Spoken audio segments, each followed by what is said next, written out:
Hello everyone, welcome back to the session. Oh, Mary-Ann is here. Brilliant. You're muted. Sorry, I was mute.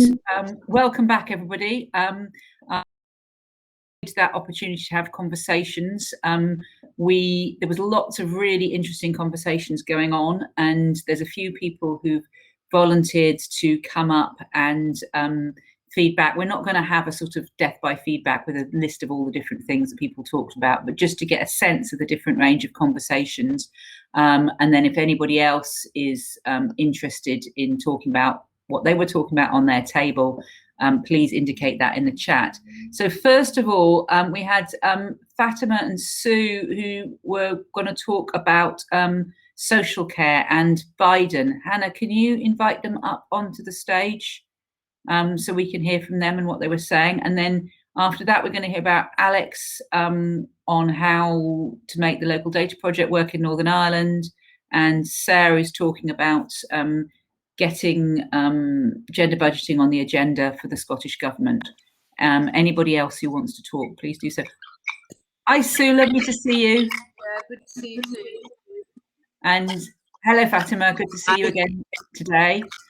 So were the two of you talking together about social care and Biden? Do you want to share some of your reflections? Who wants to go first? Well, Fatima introduced, we weren't just talking about Biden, were we, Fatima? Yeah. And we weren't just talking about social care. Started off, Fatima, you said, can you introduce gender budgeting in the settings that you're in? So, yeah, a couple of points we've talked is, first of all, do really we need to give gender budgeting as a gender, gender sensitive budget, the gender responsive budget, gender budget, or we need to repackage it? For instance, we just learned, okay, in Wales, you say, Sue shared us that you say well-being economy, or you say caring economy, or investment in families. So what really, how in terms of campaigning, how would better, because this is a social things we want to sell. We want policymakers buy this, people, public buy this. How we need to repackage it to sell it better. So this would be one question that I would like to get reflection on this. And then the second question, where to start? Sue mentioned she's going to work with the mayor, and in Iran, because this is a new concept, also we have decided to go to very local councils. We have elected council for each city, which is, they are responsible for they act as a mayor council, in another word. We are going to start there as well to raise awareness. And then the last point was about Biden. I heard yesterday and today when we were talking to Sue that like how that Biden's social infrastructure has been impacted in UK, that we talked a bit about this, that we should remember that in the United States, as a capitalism society, we have little really social infrastructure. And due to coronavirus, which families got hurt, so many people lost job, they wanted to have a package, which basically Republican and Democrat agreed. And then there is a left side, like Sanders in Democratic Party, they push more for this social infrastructure. And basically, even at the first Corona package, the huge money went to big companies such as airline companies, and a little of that big money came to families and supporting family. But hey, if that package has a positive impact in UK, why not use it to boost something? This is what I am thinking.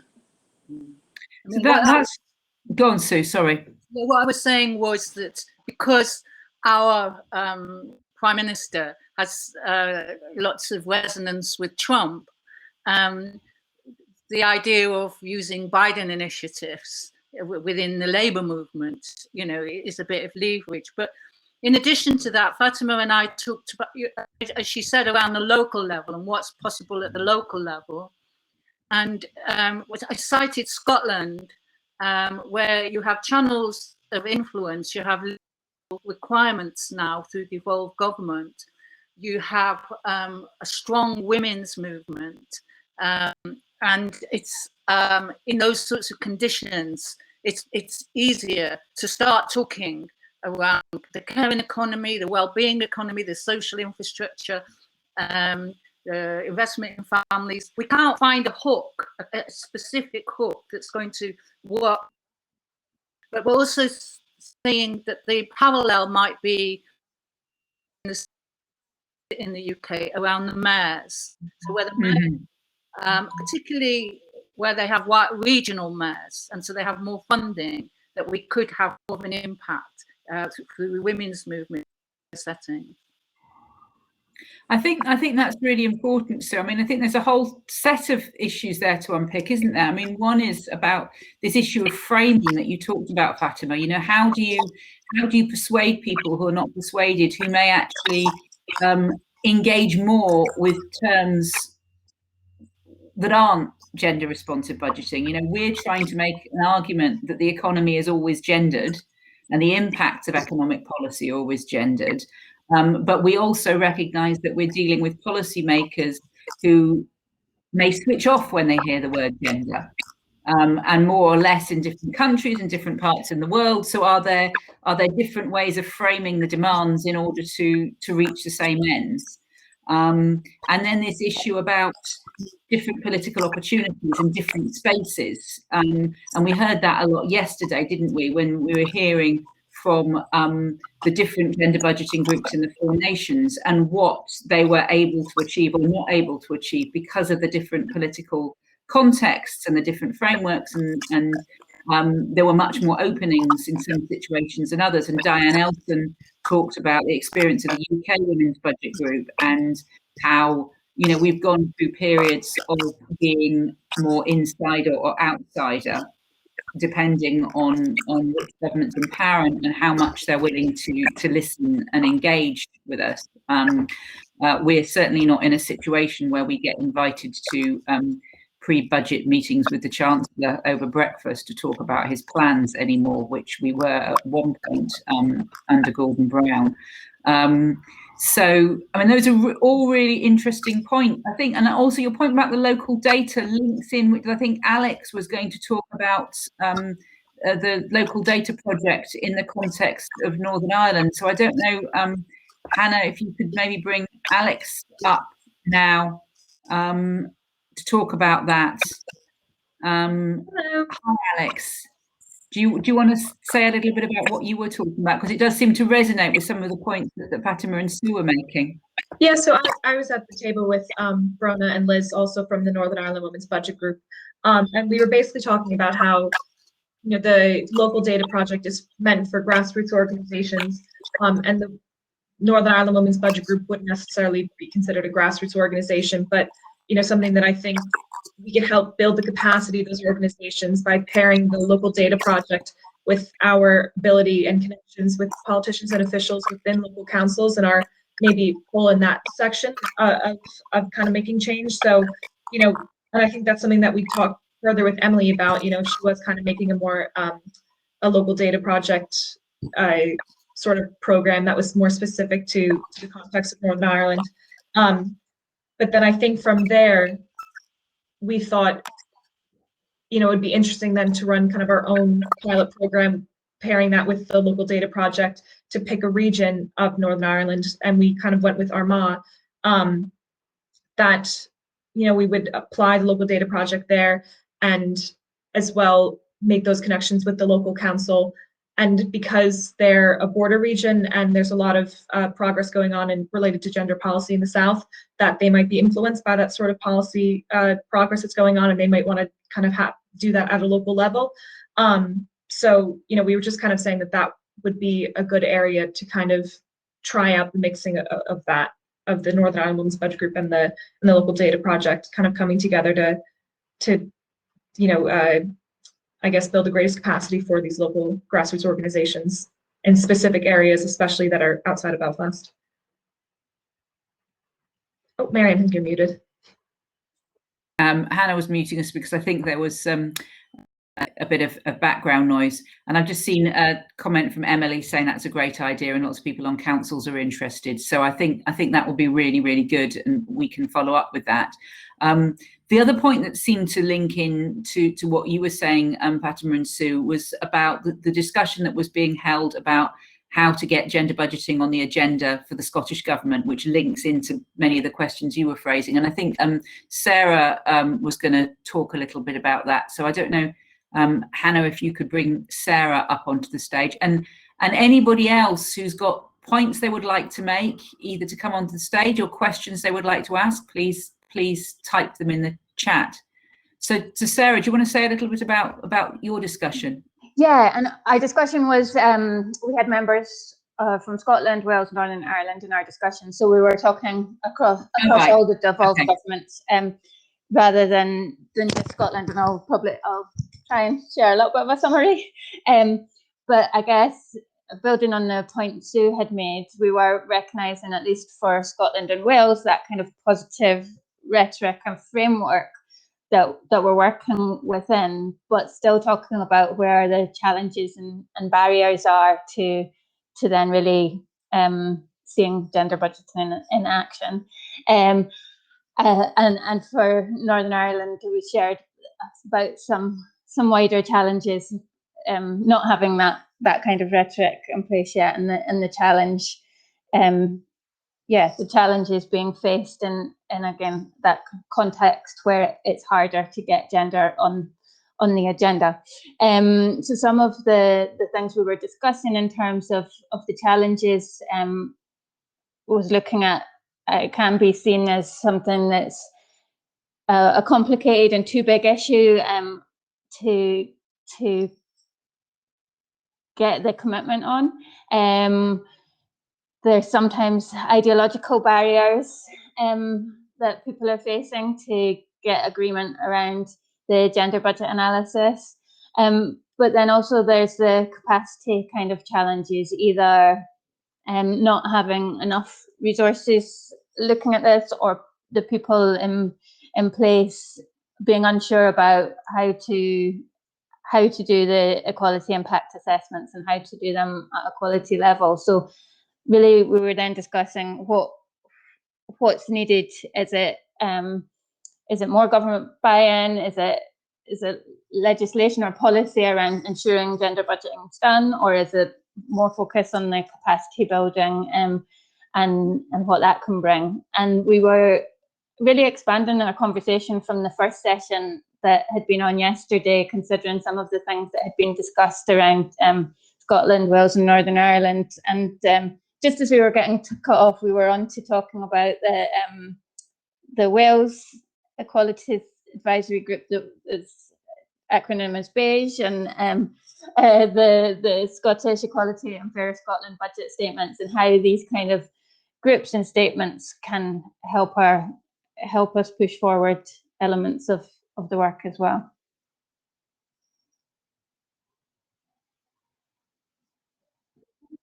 Through, which is gender mainstreaming more welcomed in some policy areas than others, and how can these gaps be addressed? And I think that's a really good question. I mean, one of the things that we spend a lot of time doing in the Women's Budget Group is to try and get people to recognise that areas of policy that people might not think of as gendered actually have a gendered impact.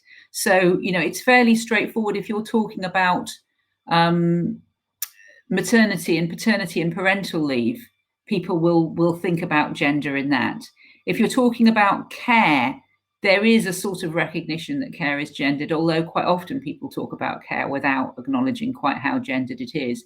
If you're talking about tax or trade policy, for example, it's much harder to get policymakers to recognise that there are gendered impacts. And you know, there's a sort of consultative meetings that the Department of Trade have on their trade policy that I go to sometimes with kind of NGOs, and some have been focused specifically on women. And their focus has been very much on getting women to be on trade delegations. You know, when they think about gender, that's what they think about. So actually saying that you've got to think about the impact of your trade policies, both on women in the UK and on women in the countries that we're trading with, but also women in other countries that may be affected by trade agreements. You know, if we sign a trade deal with one country, that means we stop trading with a third country so much, that might affect women in that third country. That's really not on the agenda. I don't know what other people, I mean, you're not a panel, but you're up here now, so I'm going to ask you anyway. Think about that. I mean, Fatima, is that something that you found in Iran, that it's easier on some issues than on others? Exactly. Once you say women, I was telling to Sue that when I look at to national budget and also budget of Tehran, the capital city, I only see 2-3 line of budget item, and they call it participation of women or maximum empowerment of female head of family. That's all. They don't think tax, as you mentioned, may have impact, or building a road may have impact really. And what I notice, even at we have 5-year development policy, that again, when I looked at to that 5 years, which it does have 100 articles, which strategize the city's policies. Only 2 articles are related to women. One is empowering head of household, and then the second is like allocating 30% of managerial position to women. That is all, even though 5 out of 21 city members are women. And you don't see, I was talking to head of budget committee at the council. I said, well, if once you look at these policies, you can understand that there is a lack of understanding gender mainstreaming and how gender, like you segregate things, putting in a policy. And as I mentioned, even women activists may not think that way. Yeah. I mean, I think that's also true, isn't it? That quite often people talking about gender don't think about these things. Sue? Yeah, so we've got a new Labour mayor for the west of England, and I tried out a question on him, a couple of questions.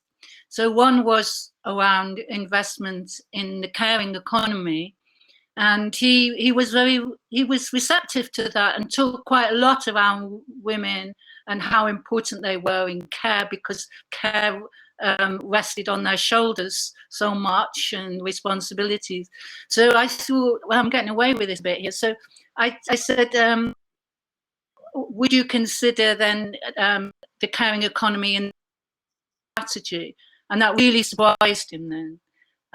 It was, well, I suppose, yes, maybe. And it's clear that thought around care, a caring economy within strategy. And that, I think, is exactly what you're saying, Mary-Ann, that somehow, you know, that is a male stronghold, the industrial strategy, and the care doesn't sort of meld into that. And that's where that it's so complicated about getting the right terminology as well within it. It's quite a challenge, I think. Yeah, no, I think that's very much the case. I don't know, Sarah, in Scotland, is there space to start talking about things like the care economy as part of broader kind of industrial strategy? That's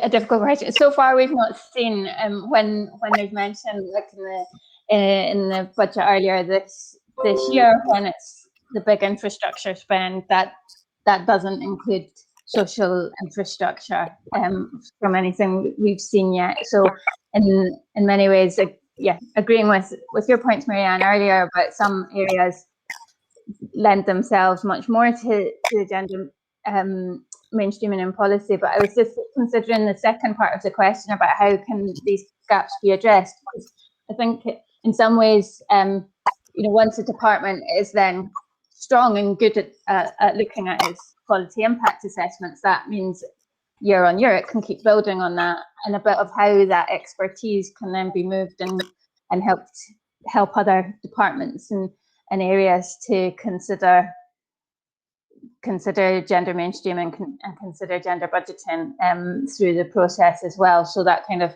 sharing it came to mind because it linked with our conversation earlier about capacity and who's kind of doing the analysis and able to take it forward. One other kind of interesting thing we've been hearing a couple of times in Scotland is an area that you don't normally think about for gender budgeting, but there's a couple of councils have been considering the snow and ice clearing policies, and I think that's building on examples coming from Sweden. So that's interesting because it's taking an area that people really don't necessarily associate with gender and bringing it into the council conversations.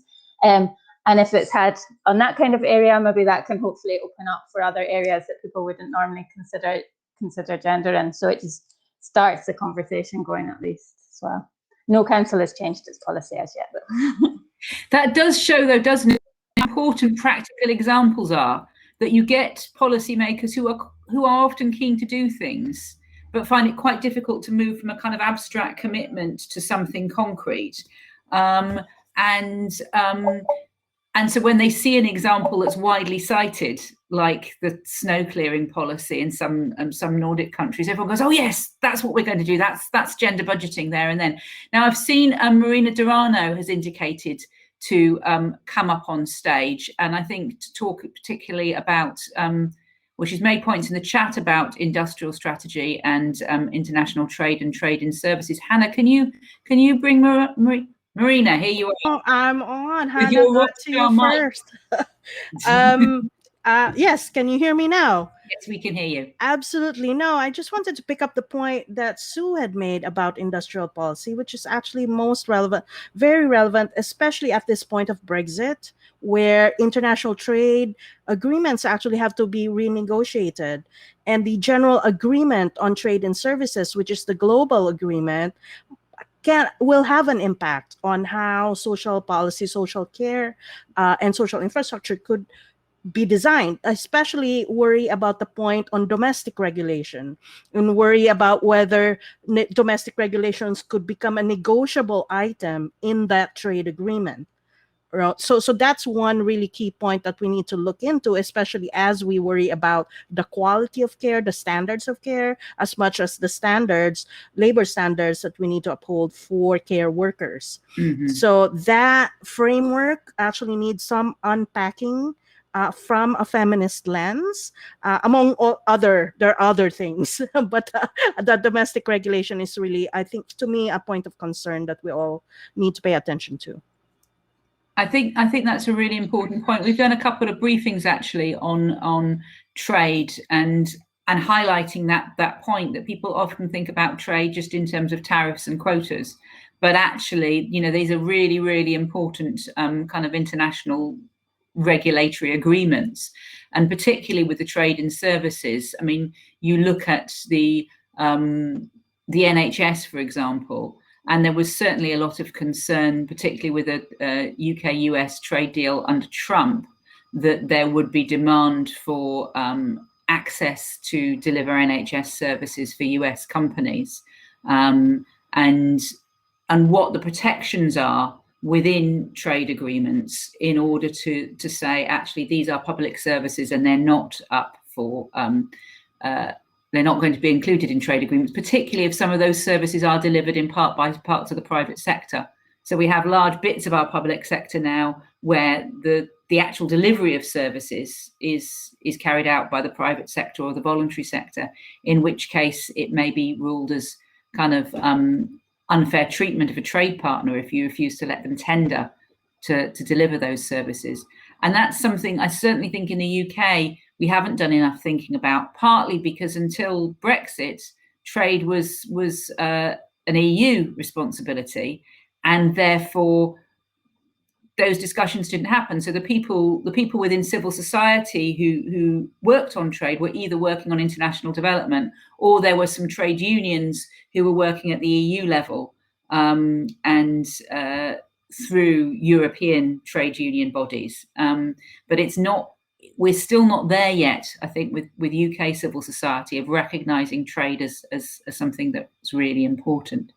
I wanted to just go back to the points that we, when we're talking about industrial strategy and a caring economy. And Alex, I don't know if that's something that you've been thinking about in the Northern Ireland Women's Budget Group at all.